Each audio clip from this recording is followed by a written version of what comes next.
Put on your red shoes, dance the blues. Let's dance to the song he's looping on that loop pedal. Yeah. Let's sway while the color lights up your face. Ooh, let's sway, sway through the crowd in an empty space. If you say run, I'll run with you. If you say hide, we'll hide. Oh, oh, whoa. Because my love for you would break my heart in two. If you should fall into my arms, tremble like a flower.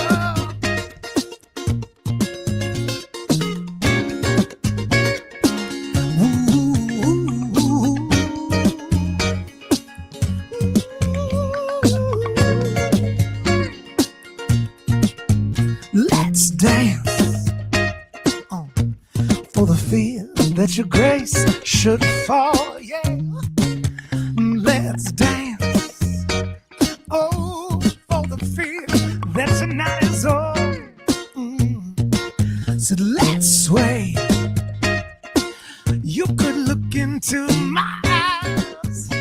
Whoa, let's sway under the moonlight, the serious moonlight.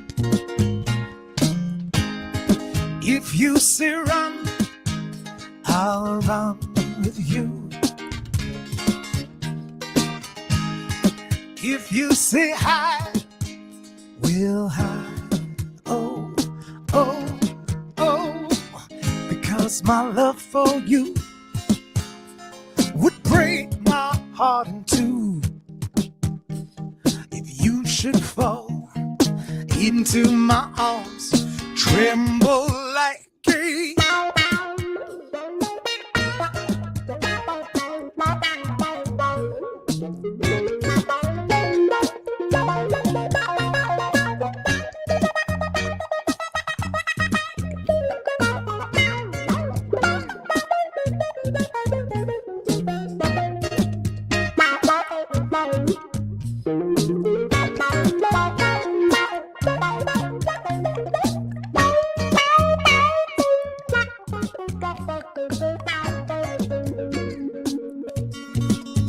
let's dance. Put on your red shoes and dance the blues. Let's dance under the moonlight, the serious moonlight. Let's dance, dance, dance. Let's dance, dance, dance, dance, dance, dance. Let's dance, dance, dance, dance, dance. Let's, let's, let's, let's.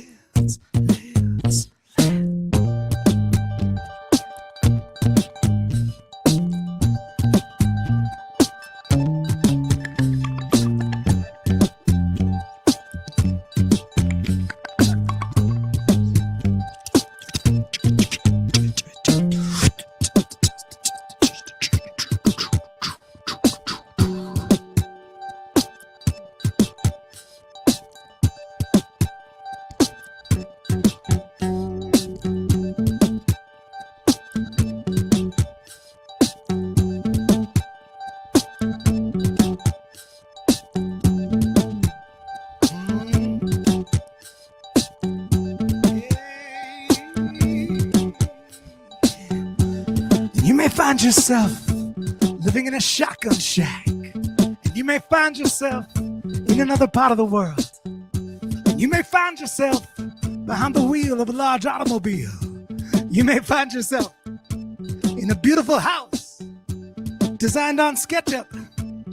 You may ask yourself, well, how did I get here? Said as the days go by, watch the water hold me down. The days go by, Water's flowing underground into the blue again. After the money's gone, once in a lifetime.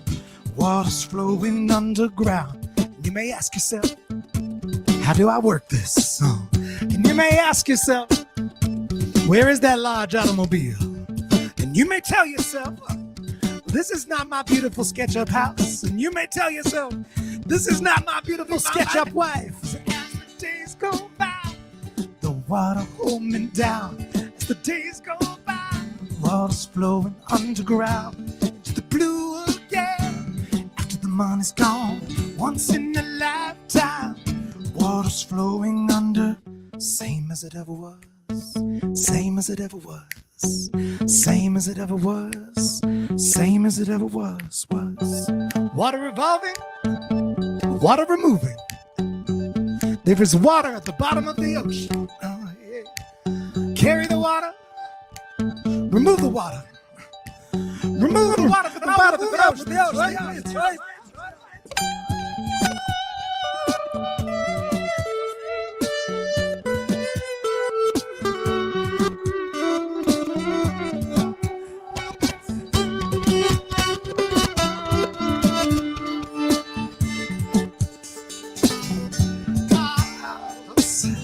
In the middle of our street, our house.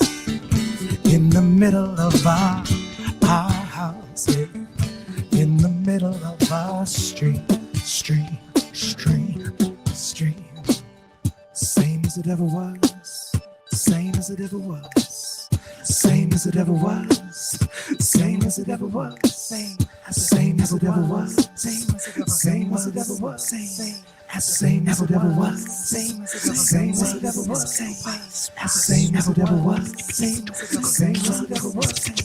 Same as it ever was. Same as it ever was. Same as it ever was. Same as it ever was.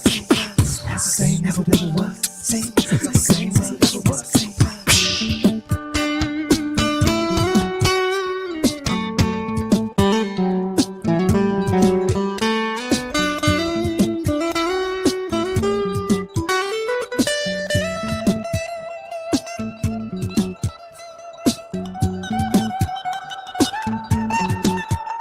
Ladies and gentlemen, thank y'all so much for tuning in.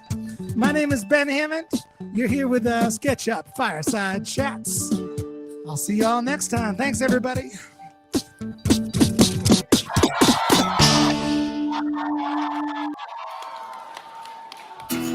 It's SketchUp's 3D Basecamp Fireside Chat series. Here's the lay of the land before we get started. If you run into choppy video or sound, click Get Audio Video Help down here and enable Compatibility Mode. You'll end up with a slight delay, but a buttery, smooth stream. You can participate over on this side by asking our guest a question, answering the occasional poll, or just joining in on the chat.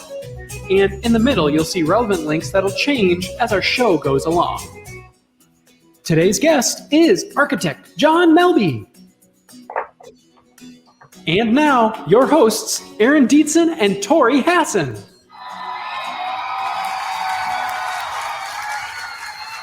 Awesome. Well done, Ben.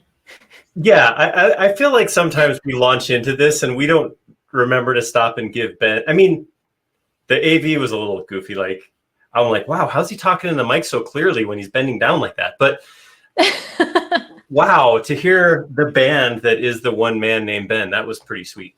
So it was. Yeah, I think so. Always a great energy boost at the beginning, too. It is. It's pretty exciting. I'm like, I want to get on. I want to hang out with Ben. I want to come like back him up somehow, but I just watched instead. Hey, welcome to SketchUp's 3D Basecamp Fireside Chat. This is the weekly webinar series where we take education and we take, what was the other thing we do? Entertainment. Squish it together and sprinkle it with edutainment. Edutainment. That's right. I am Aaron. With me, as always, is Tori. Welcome, Hello. Tori. How are you doing? Did you fight through your Canada Day hangover okay, and you're feeling good today? Everything? I did. I made it through, only to be followed a couple days later by the Independence Day one. But, you know, we all made it. That's awesome. How was your? Did you have a good time? Did you enjoy your long weekend? It was nice. I spent some time in the Midwest, so I remember what humidity feels like now. It's you guys, Minnesota, hot, humid. It's something. There's definitely a bit of a change between that and this dry Colorado air. Yeah, that's absolutely true. But you're not the only team member that got away for the weekend. I was talking to a few people before we came on stage, and it kind of tied in well with this week's episode theme. We were talking about some of the craziest places that we would go away to or Airbnb in if we could.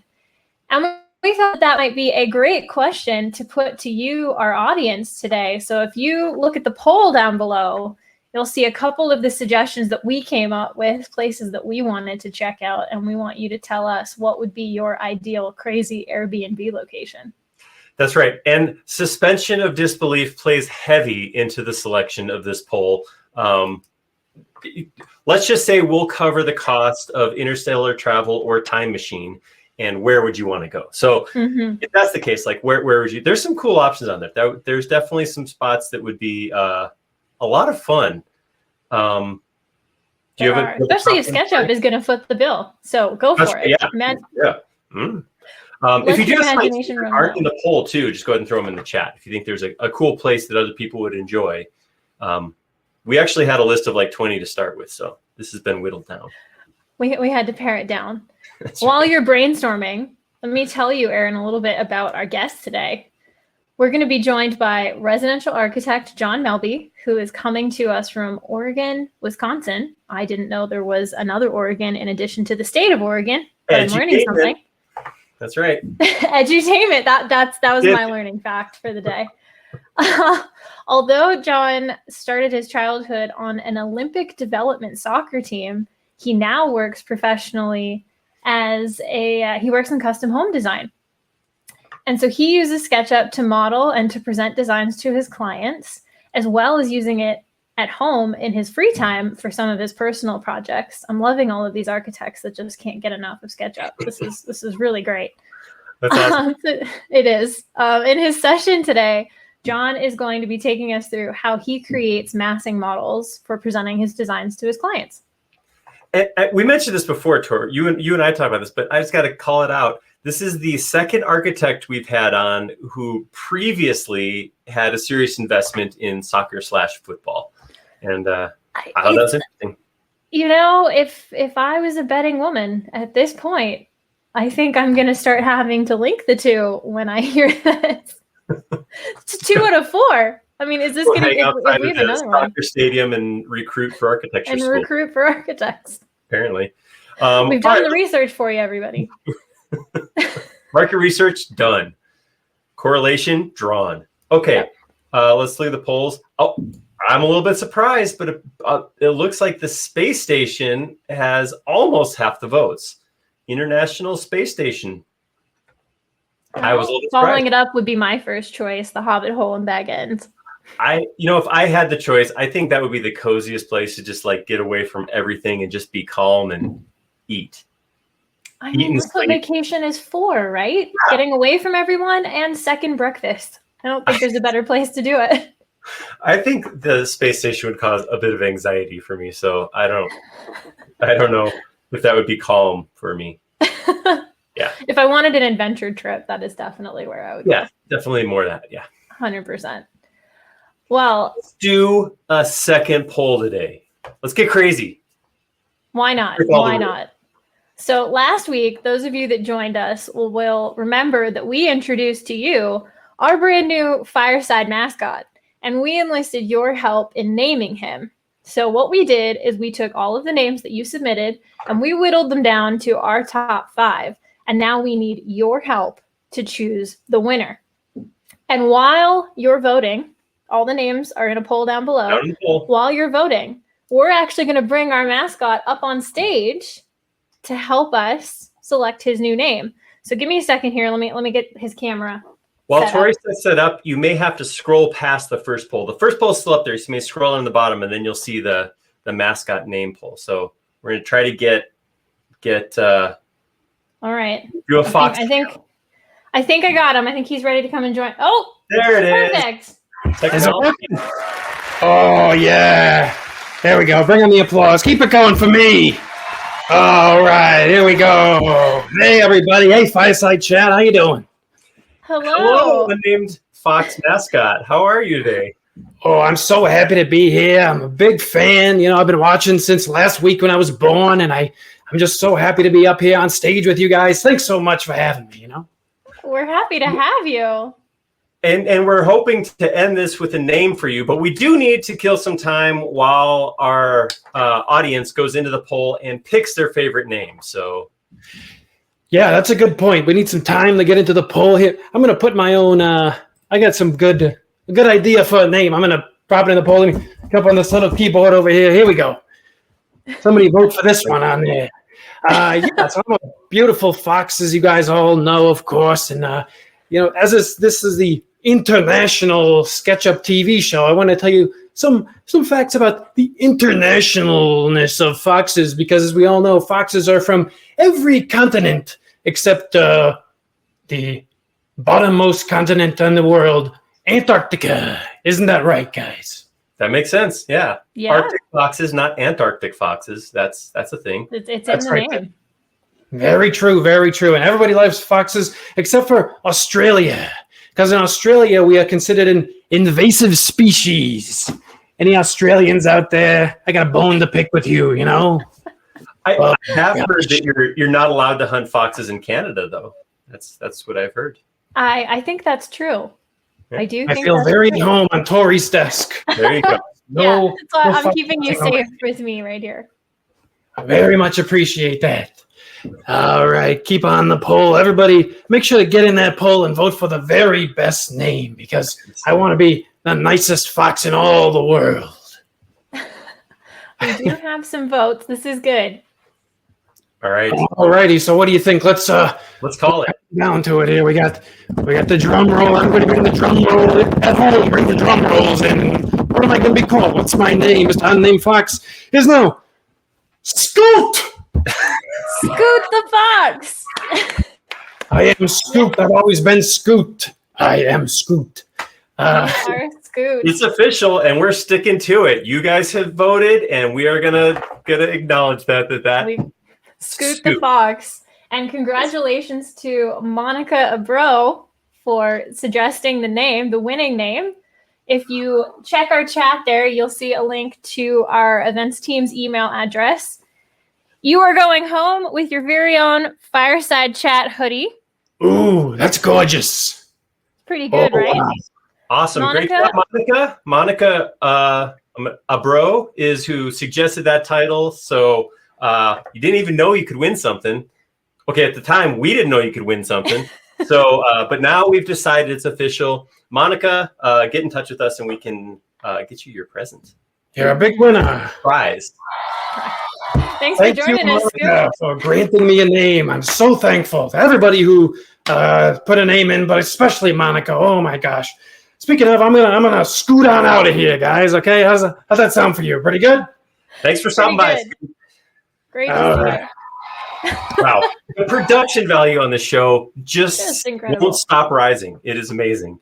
So Oh, yeah, man. so reach out, Monica, and we'll get that to you. Speaking of prizes, if you're not Monica and you would like a prize from the SketchUp team, all you have to do is stick around once John gets up here and pay attention to his presentation. We're going to hang out with him, ask him some questions, play a little game, and then he's going to do a presentation for us. And if you pay attention, you'll be able to answer his trivia question at the end. And if you win it, if you get that question correct, you can win a prize.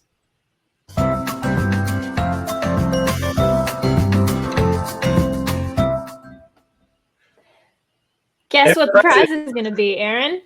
This week's winner is going to be going home with a copy of, I say going home, you're all already at home. We'll send it to you at your home.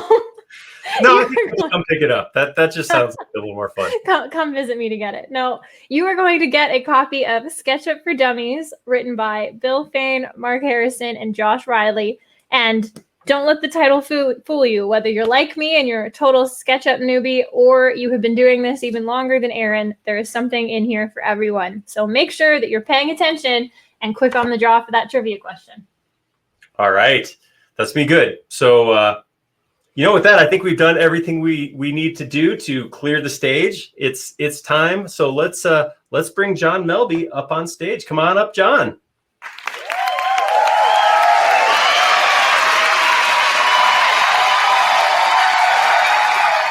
Hey, John. Hey, guys. How you doing? Good. Welcome to the Fireside Awesome. Chat. Thank you for joining us. Thank you. I appreciate it. I'm excited. This is going to be good. This is going to be it's always fun to talk architecture, talk about those buildings we live in, right, Tori? Those buildings. Oh, yeah. Those buildings we live in. What's the word? It's off that. I get what you're going for. I think you might be looking for the word house. That's the one. Sorry. We have No common. matter how hard I try, I can't take the Canadian out of that word every time. You've scrubbed it out of some other things, but yeah, it's deep in there. So Canada, Northern America, you're from pretty far north yourself, aren't you, John? Yep. I'm here in Wisconsin, and just a quick thing I want to share. I just went camping recently up north, even further north, over the holiday weekend. So I am all set here for the Fireside Chat, the whole thing. I've been praying all weekend. Awesome. You got some advanced practice in. That's right. Yep. Didn't have to put the gear away, just left it in the living room till today. Yeah. That's right. Love it. It's a perfect excuse not to clean up. That's right. That's great. So, John, we have mentioned that you are an architect. And I'm just, it's the simple question, but how did you get into architecture and not, cheese farming or F1 racing or bear hunting? Or soccer. Or soccer, yeah. How that? No, it started for me when I was really young. I can remember being 7, 8, 9, 10 years old and walking around the house I grew up in, drawing the floor plan. So I was just going from floor to floor, room to room, trying to sketch everything out as close as I could to scale. For whatever reason, I was just so interested in how the house came together. And from there, it just grew and grew and grew. That's awesome. That's awesome. I'm picturing most children with a Lego set, and you were out there already creating your own floor plans on paper. But I had the Legos too, building little houses and buildings, of course. Yeah, absolutely. The log cabins, all those games. Absolutely. Licking logs. You were designing 3D long ago then. Yep. That's awesome. I'm curious to know, so you've been doing this for a little while and now you do custom home design. What was your favorite project? What's the coolest thing you've worked on? If I had to pick the coolest one professionally, it's probably my own home. Having the opportunity to design a home that you're going to live in is pretty unique and special. It really tests your ability, because now you have to wake up every morning and walk around the house that you designed, and there's no excuse for, man, that wall should have been 4 inches this way. So I've learned a lot actually for designing for myself, but by far that's what I'm most proud of. That's awesome. Mm-hmm. I need you to help me with something real quick, John, because and I kind of doing this because I just picked on poor Tori, but what do you call the very top part of a house? Roof. Like a dog. That's right. So I'm from Illinois, so just over from Wisconsin, and I always said roof, and I, for a long time, trained architects and engineers and used to say roof, and I got harassed and eventually forced my mouth to say roof instead. Yeah. But I had to call it out. It's a regional thing. It's in my opinion the proper pronunciation, but I have given in to the peer pressure and now say roof. Yeah, I'm with you there, but I've certainly heard it the other way. I'm sure. You hold on to it. If I can keep saying house my way, then you can say roof yours. There you go. Yep. That's all right. Oh man, I have this one's more of a fun question for you, John, and feel free to pick either Aaron and I. That's totally fine. But if you were to ever host your own talk show, who would you choose to be your first guest? Oh man. If I had to host my own talk show, who would be my first guest? Actually, I'll say aside from me and Aaron, we'll just say Okay, that you definitely want to talk to us. It's cool. I appreciate it. Man, I would maybe pick. I would pick my grandma. She's by far one of the funniest people I've ever been around. So she would make that hosting, I think, really easy and smooth, and she'd be hilarious. So I would pick my grandma. That's all. That's I was awesome. not the answer I was expecting, and it No, was a good answer. I like it. You know, you can get a little bit of history in there too. There's some really good stories, but absolutely hilarious. So that would be my choice. Awesome. Fantastic. You just send her this episode later. I'm sure if it was my grandmother, her heart would be warmed. Absolutely. Yeah. Yep. So we have you listed, and you've talked about doing primarily architectural work for residences. So you're a residential architect. Is that something you picked early on? Is that something that just kind of came together after school? How does that work that you decide to focus on that one piece of architecture? Yeah. So honestly, never thought it would be residential growing up and going through school. It was always the commercial world. That was the obvious choice for myself. So when I graduated college, I got hooked up with a really great commercial firm, and I worked with them for about 6 years. And slowly, while working there throughout those 6 years, like I said before, was designing my own home. And I realized how much fun that was. I really liked and again, the commercial world is for some people, residential world is for other people. But for me personally, I really liked working with the end user and creating that relationship for the person that's actually going to walk around and use a space. You know, the commercial world sometimes, in my opinion, you're working with a lot of people. They might not be as invested as everyone else on the team. Where in the residential world, sitting across from you is potentially a husband and a wife, and they're the ones paying for it. They're the ones excited to use it. They're the ones that want to be there for 20, 30, 40 years. So the investment that you have to put in on a personal level in the residential world, I think is really what drew me to kind of narrowing in the residential world itself after experiencing the commercial world. And I had a great experience there as well. I think that's awesome. So that personal connection, this from the guy who picked to interview his grandma on his own. It tracks. Show. It tracks. This is all lining up, I think. It is. So we are getting some requests to have you yell a little more. Yep. So, and I know you've seen that too, but really excited to hear what you have to say. I have one last question for you, and then we're gonna switch tracks a little bit. But what is it that brought you SketchUp? How did you start using SketchUp? Yeah, it was. I was introduced to SketchUp while attending architecture school, and I went to school for architecture at UW Milwaukee. And my first year there, one of our first classes, actually, we had to design a chair, and the whole goal was, how can we represent this chair differently? So we had to not only hand sketch the design, we had to build an actual model, a physical model, but then we also had to model it 3-dimensionally. So we were trying to hit all those 3 major pieces there. And people were allowed to use whatever software they wanted to model it 3-dimensionally. And I chose SketchUp. It was something that I saw other people using.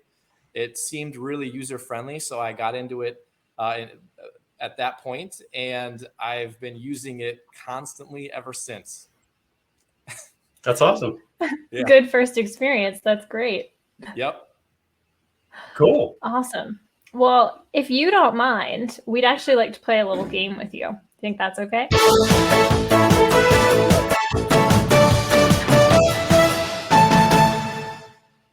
We're going to do it with you whether you're ready or not. After that music, you got to be pumped. Oh, I'm ready. All right. Yeah. So today we have a game, and it is John, get ready to play architecture or architecture. A or B?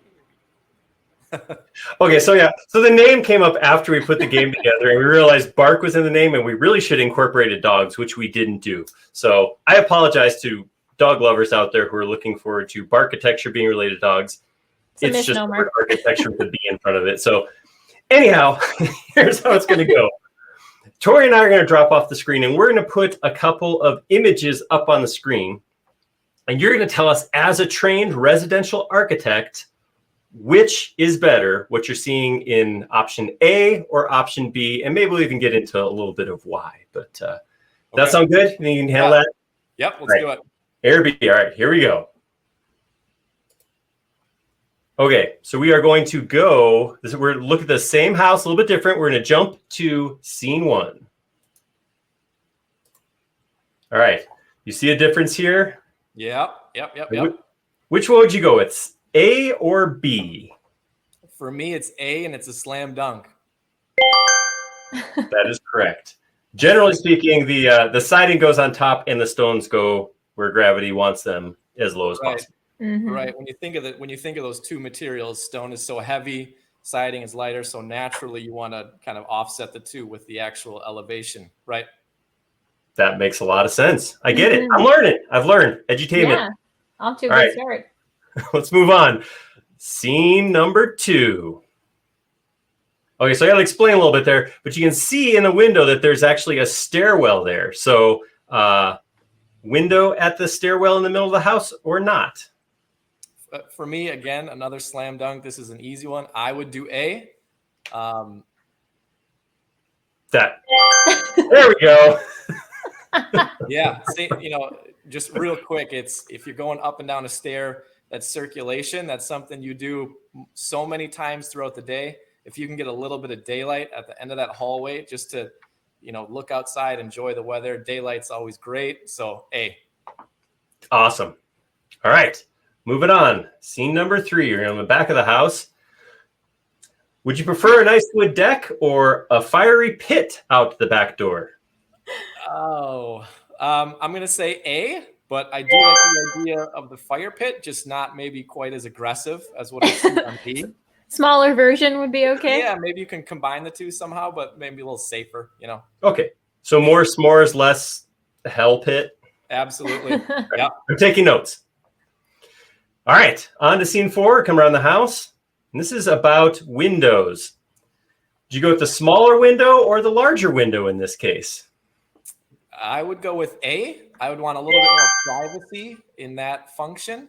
But I have had that request for B, so it doesn't surprise me to see it. I guess that's a context thing, huh? Big windows are nice, but in specific rooms, specific cases. Yep. Yeah. Yep.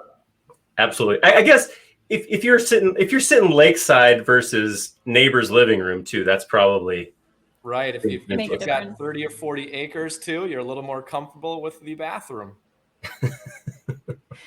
All right, let's come back around front and talk about this front entryway. Oh no, we're going to the roof. We're going to the roof. Is it better to have ridge lines and a consistent slope throughout the roof, or do you go for this this thing that I've called the roof sphincter here, where everything just comes together to a point? I'm going A. Simplify the roof, saves on costs, makes your roofer happy. Happy as well. Nice. Great idea. I can't believe I just said roof sphincter. I apologize if I was offended by that. It just came out. Let's move on to scene 6. All right. Front of the house. Better to use matching columns or SketchUp Fireside Chat team members? Structurally A, but in terms of a street presence, I'm not mad at B at all. I'd say that's probably more solid. Good Yeah, answer. a great plan. Yeah. All right, one last one. We're gonna flip back around to the back of the house. And do you prefer?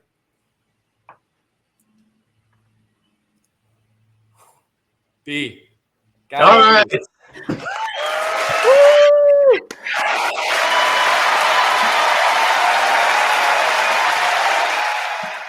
Yep. Well done, John. That was 100%. You got them all. That was ideal. Awesome. Aced it. Awesome. Did you guys? Totally Is that aced a it. model that you guys put together?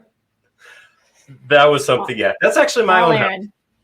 Awesome. But my house is the A ones. We I was going to say turned down to help it. Well done. It looks great. Thank you very much. Yeah, that was some options. I figured options. Architecture is all about options, right? You can't force what you want on your client. You have to give them options. So Let them choose.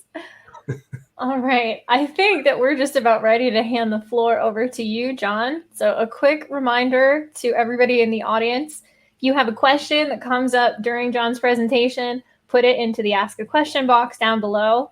If you see someone's question and you really want to know the answer to it, remember to upvote it so that we know that it's high at the top of everyone's minds. And make sure you pay attention and listen out for that trivia question. that's right. And just to throw out, we will be coming back, like Troy said, real important, get those questions in there. We're not going to hit every single question, but we'll have an opportunity for you to hang out with John more afterwards. But right now, you got to pay attention, listen for the trivia. And here's John with massing for residential design. All right.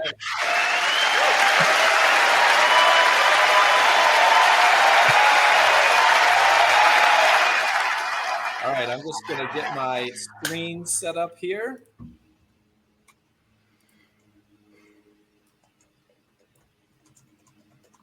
All right. Here we go. And I will certainly try to talk even louder throughout this so that you guys can hear me really clear.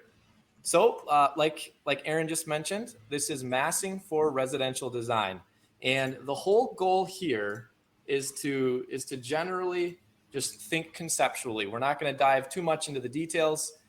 We're going to think very conceptually, and I'm going to get into that in more detail here in just a second. Just to recap, my name is John, and I am the owner at Melby Design.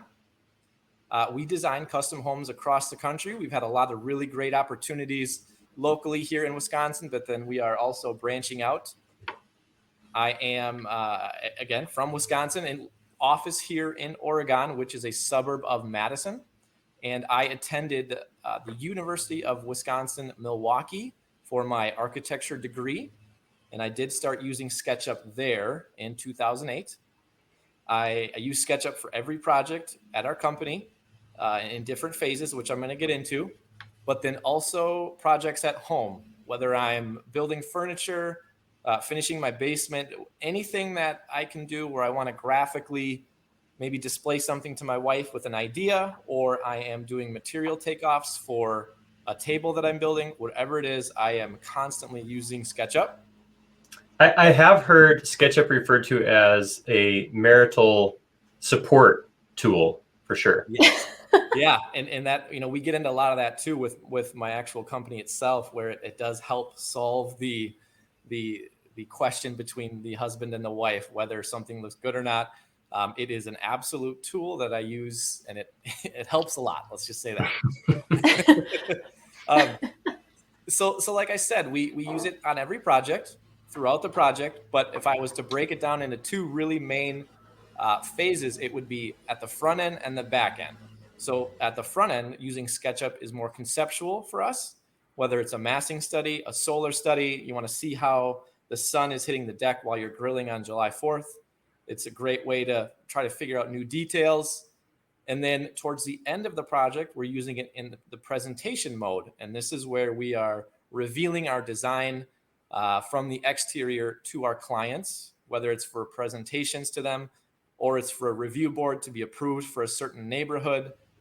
This is where the project comes to life. They can see color, texture.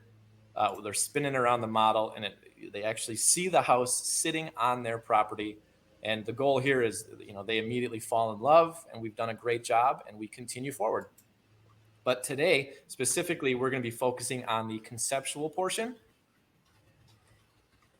So here's just a couple quick images we're going to run through. This is kind of what we're going to try to hit here today. This is a massing model that we put together in SketchUp using the materials in SketchUp. and how quickly can we get from absolute nothing, a blank sheet, to this.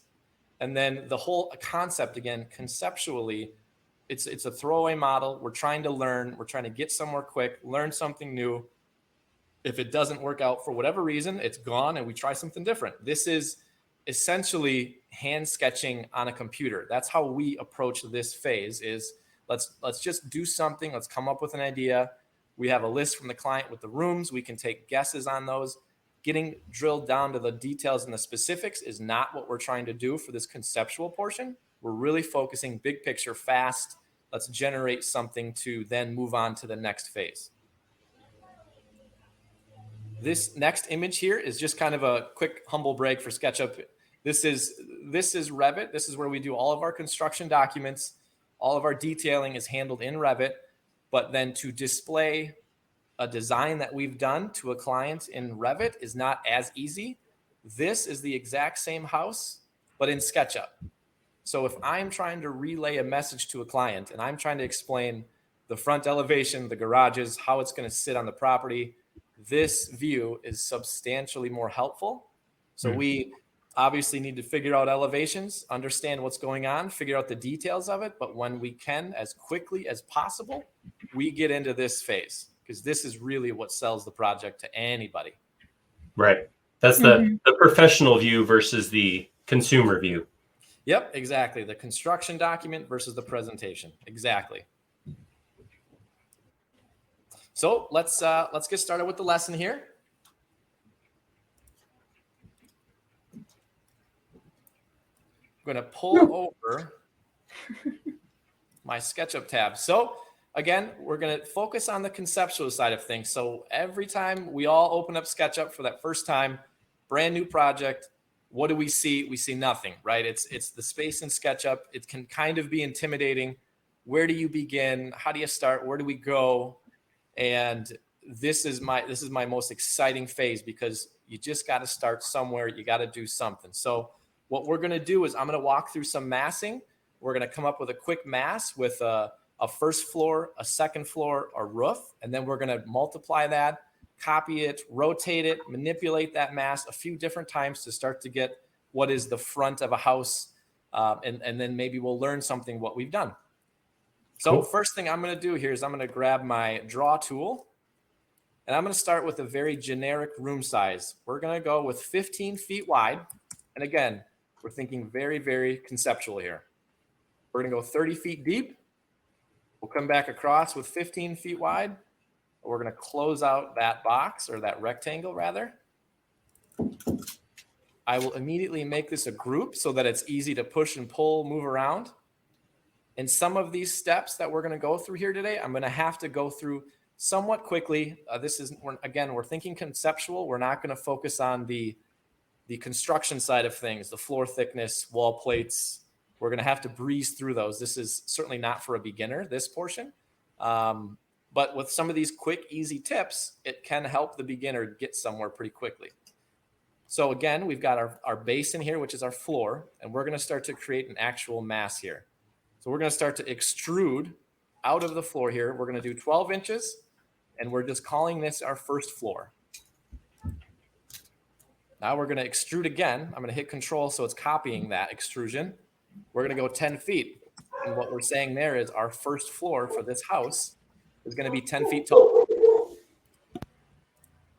We're going to have a second floor. This will be a 2-story. So we're going to do another 12 inches for the floor thickness. Again, thinking conceptual. We're going to bring that second floor up. We're going to do 7 feet.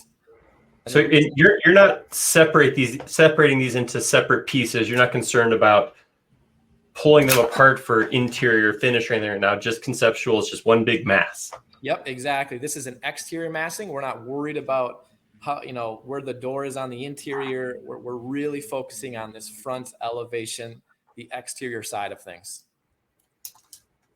So now we've got our first mass here set up. So we've got our floor thickness, first floor, second floor, and then the height of our second floor. So we're going to draw a quick roof on here, and we're going for something that's along the lines of a modern Tudor feel. So we're going to have a steep roof pitch.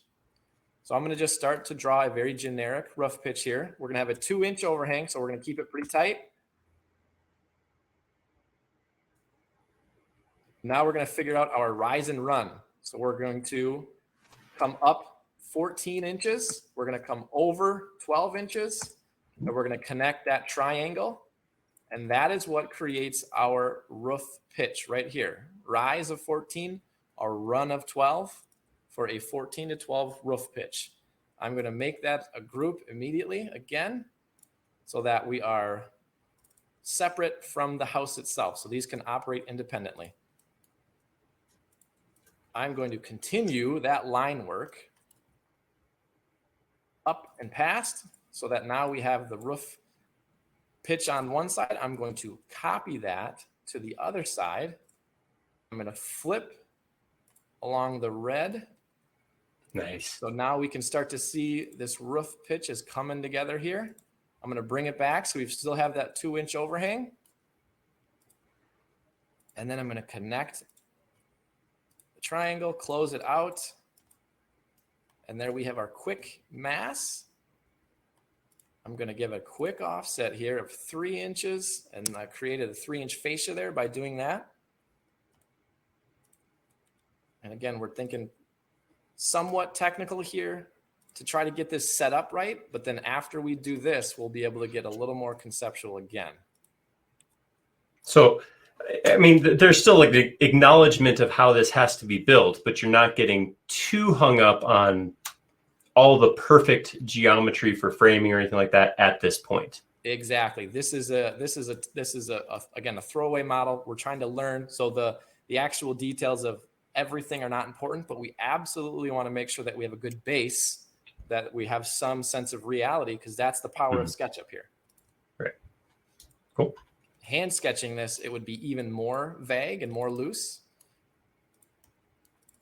So we've got our roofing mass there. I'm going to just complete this portion here. So we pull up the rest of that second floor there. So now you can see we have a very, very simple form, simple mass. We did some math work there. So now this is what we can start to copy around.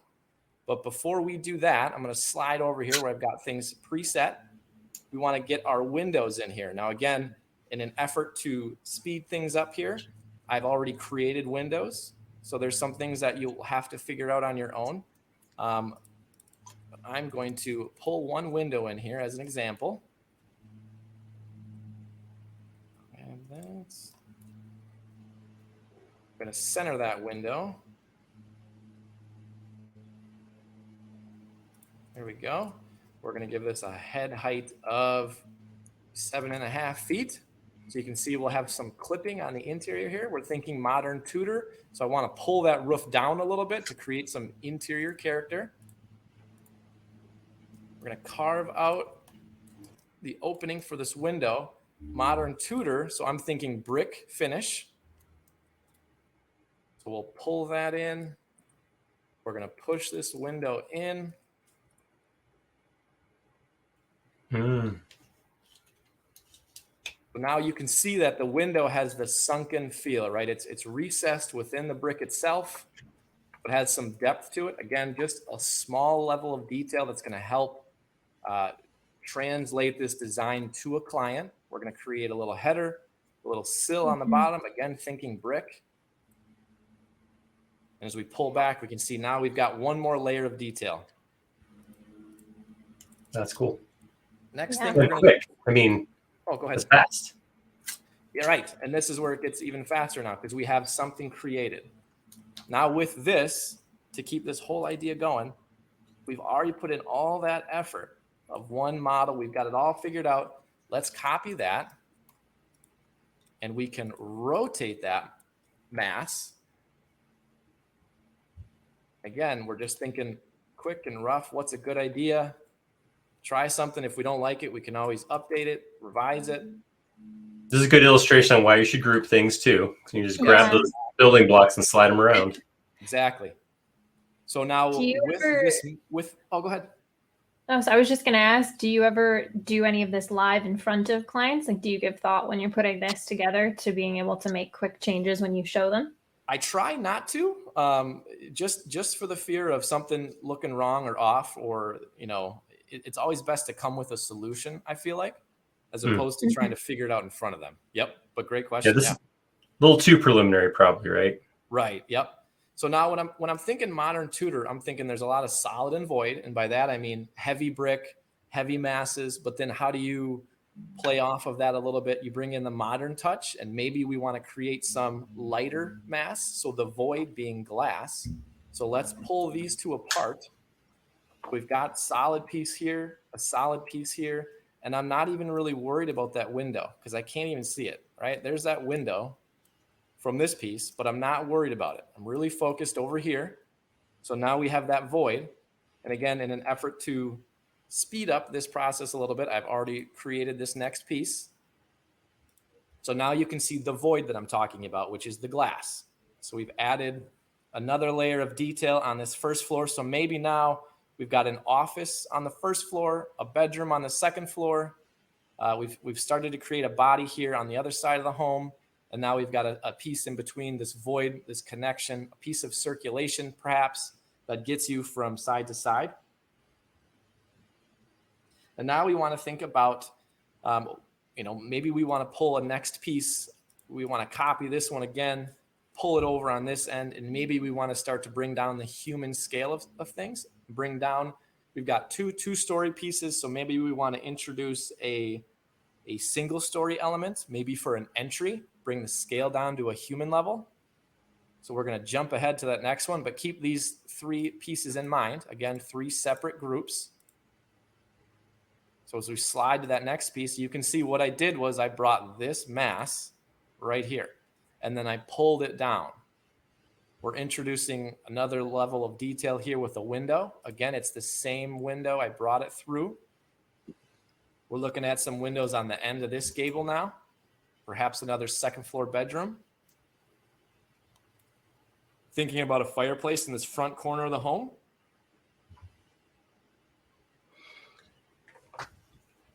And this is so when you get to this point, John, are you working off of like a set of requests? Like, I need this many bedrooms, I want this many bathrooms. Is that the kind of thing that's playing in your head? Right. It's every project is completely different. So we might have a client that has all the rooms figured out that they want, and then that's super helpful when we're doing this. But if not, we're working through this and doing kind of a program study at the same time, where we might be able to evaluate with them, do you need the office on the main level because this is what it does to the mass, right? Mm-hmm. Or sometimes it's, we want all these bedrooms upstairs. Well, how are we going to hold them up? We need more mass on the first floor. So there's a few different ways that could go depending on the client specifically. Cool. But also what we start to see here is we've got our masses set up. So let's maybe start to bring out some sense of an overhang. Now, if we're going to bring this mass down here for the entry, let's just really roughly start thinking about, well, what if we extrude out some sense of an overhang?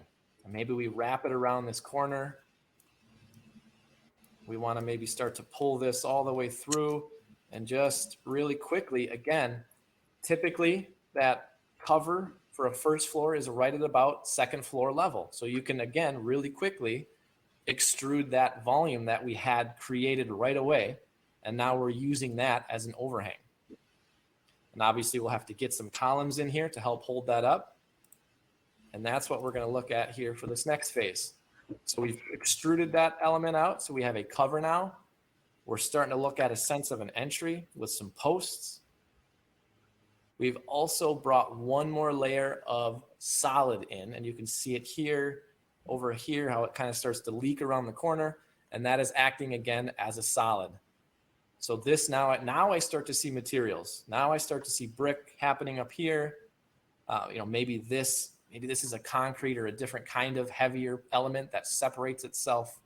Again, kind of like that video that game that we just played there, Aaron and Tori, where it was, where is the mass? Is the brick or the stone want to be up tall or low?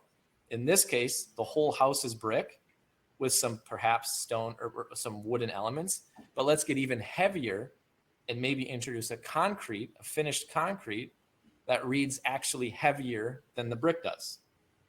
And maybe that's what this portion on the bottom is, because we're keeping this piece really, really low. This never should go up too tall. And that's now when we get into this next slide, that's what we're starting to think about, right? It's the same masses. So here's that first mass we built. We copied that to here. We revised it, added some windows, brought in a chimney stack. We took that same element, copied it here. We started to extrude a few pieces here and there, move some windows around, created that void. This is the only truly different piece that we had to create. We got our columns in there. Maybe they turn into posts with lights on them with the same rhythmic pattern to them, marching across. We look in this back corner here. This element, maybe this is where all of that wood is actually starting from. So it begins from this piece, comes up and around. So with all this solid, we're introducing wood, which in this case is much softer, different color, different feel. And then from this point, we want to get into what I would say is a kind of a quick, the cherry on top, which would be some landscaping, just another element of detail that kicks this into something that started with just a white box with the roof on top. And how can we start to copy this around, move it around? This took me less than 2 hours, and it's going to take practice and time to get to that level. You know, we've got a lot of windows generated, things are already happening, but the intention is quick, speed, come up with an idea, don't think about it too much. And you'll start to just create something interesting. And if you don't do something you like, or the client is not excited about it, you only invested 2 hours as opposed to an entire week where you're trying to come up with all the elevations, all the sections, you know, how much bearing do I have? Where is the bearing? You know, this is a really quick snapshot of here's what we could do with your program. That's awesome. I agree with some of the people in the chat. The landscaping really just gives it that little something extra too. Yeah, it's that human element. Everyone, you know, we can all understand the landscaping. You can see it, you can feel it. Just that simple layer really takes it to the next level. And that's just a quick run through of, you know, massing and yeah. Cool.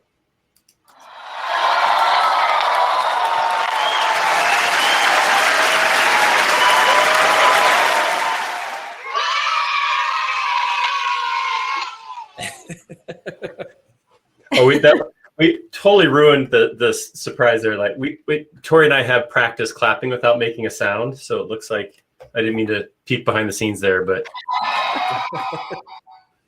now you all know it's been faked. That's right. That was not us clapping the whole time. That is awesome. That was awesome. I've it's honestly a thing. I'm so not an architect myself. Anytime I've dealt with architectural plans, I'm using them as a designer on the back end where the architecturals are done, because I've always wondered, like, chicken or egg, what comes first, the outside shape of a building or the rooms on the inside? And it's kind of both.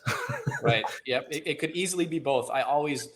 It depends on the client, the requests. It depends on a lot of things. Like I said, each project is so different. And so the client is as well, where their expectation might be that imagery is so helpful, or maybe it's not.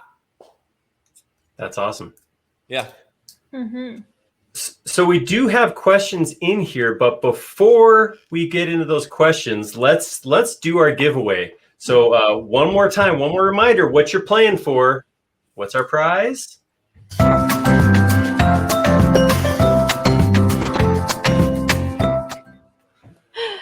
As a reminder, your prize is a copy of SketchUp for Dummies, good for anybody, no matter how much time they've spent in SketchUp. So John, what is the trivia question you have today? Yes, the trivia question is, where did I attend architecture school?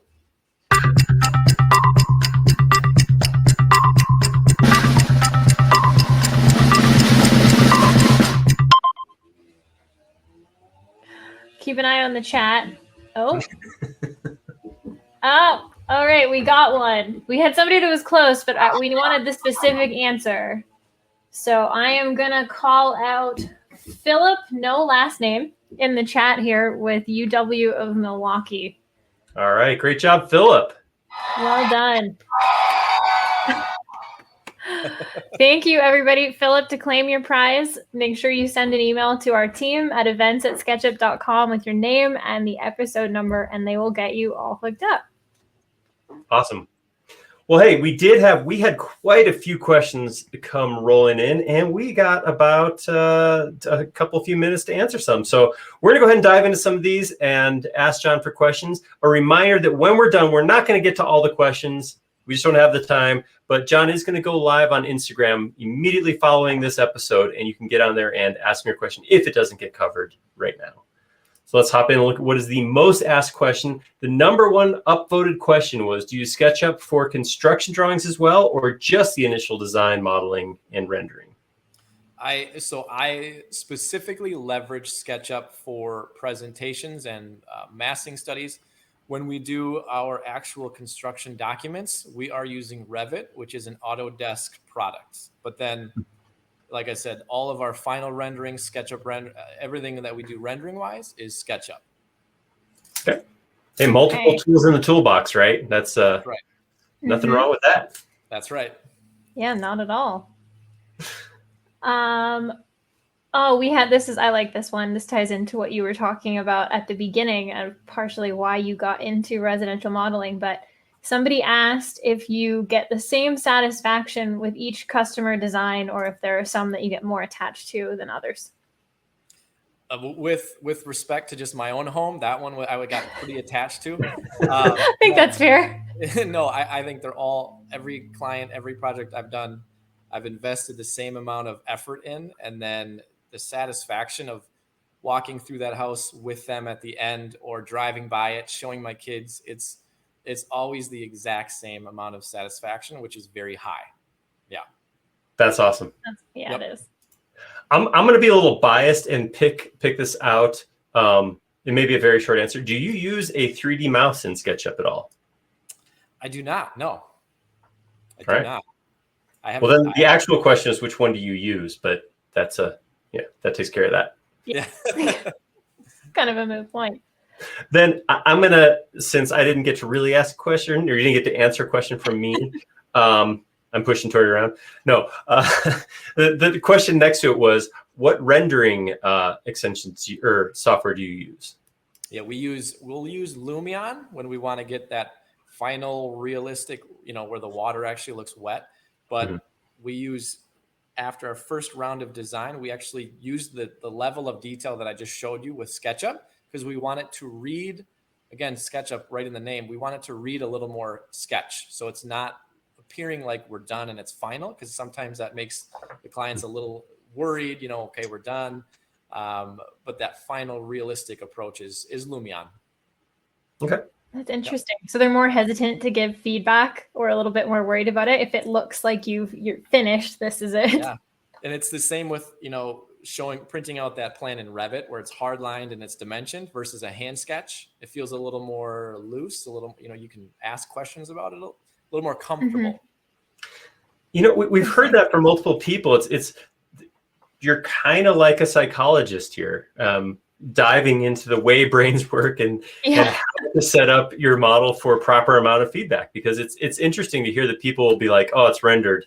All right, I guess we'll just move in, versus, well, could we change this? Or let's get in and change this. That's super interesting to me to hear that. Yep, absolutely. Mm-hmm. Very cool. I've got, I think, at least one more question here we've got time for, but you mentioned in your presentation that model took you about 2 hours. And we had a question about how long or how much time do you think is appropriate for a massing model? How much time should someone be aiming to spend? If you're trying to get to that level that I showed, I think 2 hours is a good number. And it inherently forces you to work faster, which is better in my opinion, because that's the goal, right? You want to get somewhere quickly for a massing study.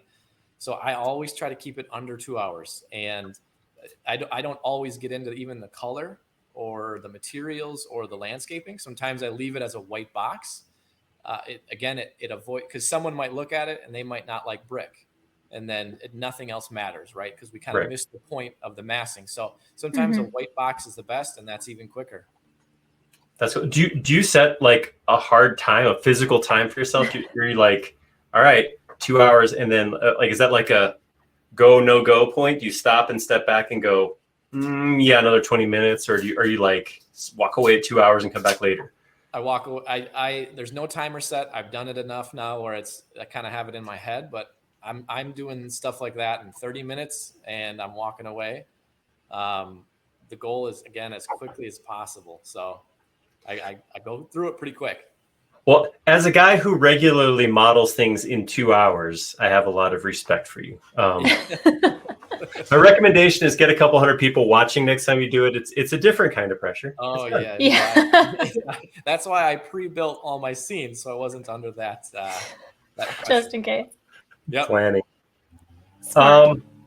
Okay, so one last question, and then we will turn you loose on Instagram. We had one in here that I wanted to hit, which was who's better, Tori or Aaron? Huh. That was an odd question, but I guess. Is that in there? I don't know. Don't know if I saw that one. It's an absolute tie. Come on. All right, take it. Smart man. I Smart would man. that's from the man who wants to interview his grandmother. That's right. Yeah. You guys are tied for He wasn't here to start a war. We'll take it. Second place after grandma. That's fair. Well, thank you for joining us today, John. Yeah, Great absolutely. to have you. No, I appreciate it. This has been great. You guys have been so much fun, and I'm excited to hop over to Instagram here and just continue the conversation. You guys can ask me questions and about this or about anything, and we'll keep it going. That's awesome. Thank you so much. I learned something. I really enjoyed that presentation. Yeah, thanks. Hope to talk to you again in the future. All right. Thank you both. I appreciate it. Thanks, John. Bye. I'm going to keep clapping even though we've ruined the mystery. I'm sorry. I mean to give it away, but yeah, it's true. It's true. John's sincerity and honesty rubbed off on me, I guess. I just couldn't do this without calling it out. I don't know. Sorry. Had to tell them. That's fair. Well, that was great.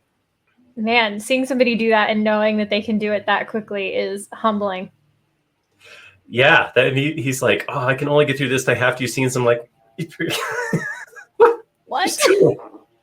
Great job. I think every single one of these has made me just go, I need to go and practice all of this. Awesome.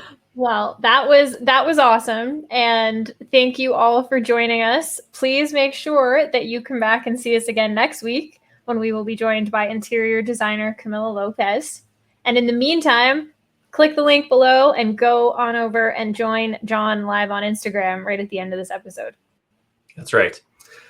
Thank you guys. Thank you, Tori. Thank you, team. Thank you, John. It's been a ton of fun, and we'll see you next week. Until then, words of wisdom. Don't forget to see you next week.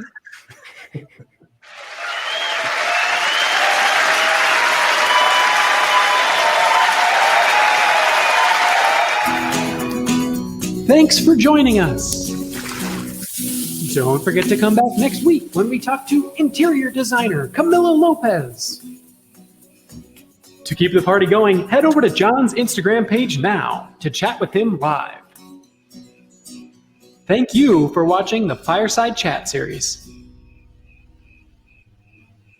Scoop!